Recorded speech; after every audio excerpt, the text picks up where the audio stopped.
भगवान श्री कृष्ण हिंदू धर्म के सबसे करुणामय और बुद्धिमान अवतार माने जाते हैं। उनका जन्म मथुरा में राजा कंस के अत्याचारों को समाप्त करने के लिए हुआ। कंस को यह भविष्यवाणी मिली थी कि उसकी बहन देवकी का 8वां पुत्र उसका वध करेगा।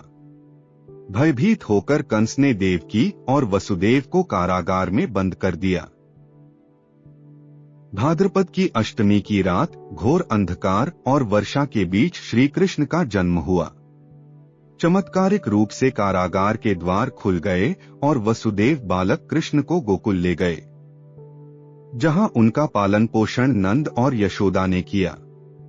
बालकृष्ण बचपन से ही अद्भुत थे। उन्होंने पूतना, तृणावर्त और कालियानाग जैसे दुष्टों का वध किया। माखन चुराना, ग्वालों के साथ खेलना और राधा के साथ रासलीला उनके बाल्यकाल की प्रसिद्ध लीलाएं हैं। उन्होंने गोवर्धन पर्वत उठाकर इंद्र के अहंकार को तोड़ा और ब्रजवासियों की रक्षा की। उनके अद्वितीय कार्यों ने उन्हें बालकृष्ण से एक महानायक बना दिया।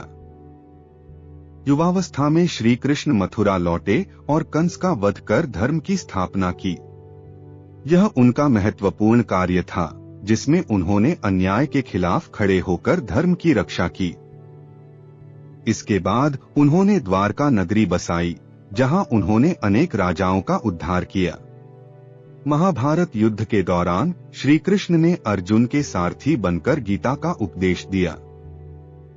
गीता में उन्होंने कर्म, भक्ति और ज्ञान का मार्ग बताया, यह समझाते हुए कि निष्काम कर्म ही सच्चा धर्म है। श्री कृष्ण केवल योद्धा ही नहीं, बल्कि प्रेम, नीति और करुणा के प्रतीक हैं।